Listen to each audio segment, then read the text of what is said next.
Mula sa kanyang idolo, animoy nakatagpo ng pangalawang ina, si Sheena, sa katauhan ni Miss Sherry Hill. Hindi niya akalaing ang simpleng tagahangang katulad niya pwede rin palang bigyan ng panahon ng isang artista.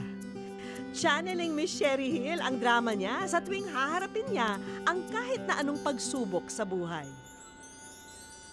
Kapag may mga problems, kailangan niyo pong maging strong to face the reality. Sa ngayon, isang ganap na teacher na si Sheena. Malaking pasasalamat ni Sheena sa kanyang ina na isang OFW na nagtiyaga upang masuportahan siya. Para sa ina ni Sheena, hindi nagkamali ng napiling idolo ang kanyang anak. You're one of the person aside from her family that is making her happy every day.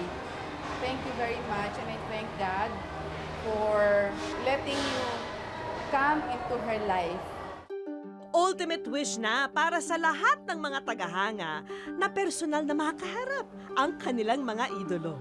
Sana po, one of these days or someday soon, mamimit na talaga kita in person, and I really hope and pray that the day that we are going to meet with each other, siguro po, that would also be one of the happiest moments in my life. And I will really grab that moment, and I'm so excited to see you.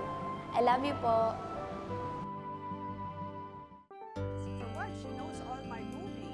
Pero lingid sa kaalaman ni Sheena, hindi na niya kailangan pang mag-wish.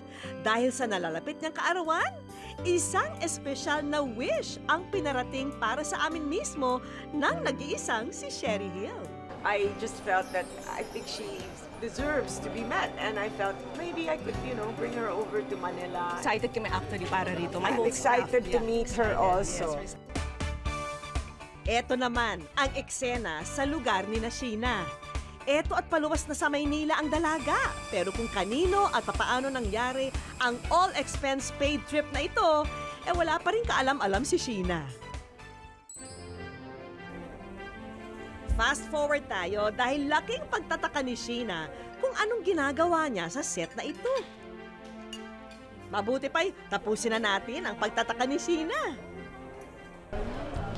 Hi, Sheena! Welcome! Pero alam mo ba kung yung totoong dahilan kung bakit ka nandito? Ha? Hulaan mo. Dahil may nag-wish para sa'yo. At ikaw ay nasa wish ko lang. Ay! Sino ba yung iniidolo mo? Si Sherry. Yes. Siya yung nag-wish para sa'yo. Anong feeling mo? Kinakabahan ako. Oo, bakit ka naluluha? Bakit ka naiiyak? Hindi, kinakabahan po. Bakit ka naman kakabahan? Tanungin nga kita, Sheena. Sa lahat ng pwede mo maging idol, bakit si Sherry Hill yung napili mo? Siguro dahil po sa characteristics niya na kontrabida, effective at saka influential po talaga siya. Mabait po talaga siya. Paano mo nalaman yon? Kasi rare lang kasi po katuwing nagko-comment ako sa mga posts niya. Tapos rare sa isang artista na magla-like ng comment ng isang fan. Gaano ka-importante yung makilala mo siya ng personal? Importante po kasi bilang isang fan, syempre po kapag makilala niyo po ang idol niyo, isang malaking bagay na po talaga yun. And syempre hindi makakalimutan kahit saan pa mapunta. Kitang-kita ang labis na tuwa sa mga mata ni Sheena. Bata pa lamang daw kasi siya ay nanunood na siya ng Wish Ko Lang. At alam daw niyang wishes do come true sa programang ito. Pero sa pagkakataong ito, kailangan mo muna sagutin ang ilang trivia question para naman makumbinsi natin si Miss Sherry na ikaw ang #1 fan niya. Kailan ang birthday ni Miss Sherry Hill? June 21 po. Tama ba? Okay, very good. Check. O next, ano ang complete name ni Miss Sherry? Evangeline Cheryl Rose Hill. Ba? Parang tama na, pero tama na nga. Tama. O, gusto mo na ma-meet si Miss Sherry? O, tignan mo na siya. Tignan mo nga naman at wala nang ang mintis si Sheena. Kaso, hindi ata kumbinsido ang dalagita na ang mismong idolo na nga niya ang nagka-thumbs up sa kanya. Iba raw kasi ang hugis nito. Alam pa naman nating lahat na yan ang pinakaayaw ni Miss Sherry, ang isang impostora. Teka muna, sino to? Sinong impostora to? Kilala mo ba yan, Sheena? Ha? Anong ginagawa mo dito? You're nothing but a second-rate trying-hard copycat. Kaplo, parang kilala ko to behind these glasses. Hi, Sheena! Welcome to Manila! Gusto mo sabihin ko ni Sherry? Speechless. Siya yung nag-wish, siya yung may pakana nitong lahat ng ito. Dahil lang sa'yo. Walang hug! Pahag na! In person! Hi! Finally! Wow! Sheena! Finally, nahawakan din kita in the flesh! Totoo na nga lahat ng ito, Sheena. Hindi ka nananaginip. I want you to know, Sheena, na may mga araw na talagang masama yung gising ko. Pero pag nagta-text ka sa akin, natutuwa ako. Yun yung panahon na nagpapadala ako ng sagot sa'yo ng isang puso. I think that's more than enough to tell her that she made my day, right? And it always is something very special na bilang artista na ganito kadaming taon na rin na nandito. To be told these things and to be supported in this way. If we can touch even just one soul, that makes my work really worth it. Naiiyak ako. Thank you po talaga for everything. Oh, thank you. Simple things mean a lot to me. Thank you po talaga. Paano magbabago yung buhay mo ngayon na na-meet mo na yung idolo mo? Kapag may ina-idol po sila, syempre, i-express po yun nila kasi hindi nila alam kahit na sobrang busy yan sila. Alam ko po na nagiging happy po sila because of their fans. Oh, yes, you are the reason why we're here. Ako yung naiiyak. I was expecting hahagulkul ka. Di ba twins tayo? Sabi mo twins tayo. Para magkakilala na kami. Kasi nagpo-post siya ng mga collage na kung ano man yung post ko, siya din nagpo-post. Solid. She would post even clips of my films, which I haven't even seen.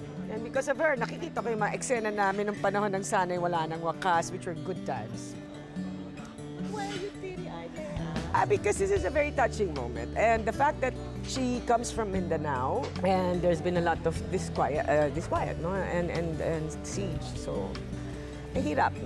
What's your message po para kay Sheena? That you inspire, you continue to brave as you have been, as kulit. Which in a very nice way naman. I'm kidding. And that you encourage a lot of young students and young kids in Zamboanga to face life with hope and laging good vibes lang. Well, thank you very much. Thank you din po talaga. Thank you talaga kay Miss Sherry. Siya talaga ang mastermind ng lahat ng ito. Yes. And yung nakikita natin kontrabida sa pelikula, ibang-iba talaga sa tunay na buhay. And you managed to bring... Halos manlambot daw ang tuhod ng dalaga dahil personal na niyang kaharap ang kanyang iniidolo. Ito na raw ang pinakamasayang araw sa buhay ni Sheena. Pero simula pa lamang yan ng lahat ng saya, Sheena. Kung tingin nyo, ang simpleng meet and greet lang ang ikinasa ni Miss Sherry para kay Sheena, nagkakamali kayo. Dahil may day 2 pa ito at mismong ang aktres ang nagkasa ng kanilang lunch date. Hello. So, well. Hi, Sheena. Hello. Nice to see you. Thank you again for being here, for our bonding. Thank you too. Wait, before we proceed, meron akong gift for you. Thank you. Yan. Open it. Wow! Kahit ako nagulat. Oh, how nice, di ba? Bagay for you. Thank you. Galing ng taste ko, ha? Ang ganda naman, bagay na bagay. See, it's exactly your style. Di ba? Thank you. Will you wear it for me? Fashion show tayo today. Ganda naman! You're looking great, Sheena. Thank Oh, dapat madalas ka ngayon sa Manila. Di ba? Marunong pa siya mag-pirouette. Oh, she's got it. Oh, pakita mo yan. Sige, taraya mo silang lahat. You're nothing but a second-rate, trying hard, copycat. Oh, I love that! Attitude kung attitude, di ba? Oh, wow! Oh, wow! Di ba?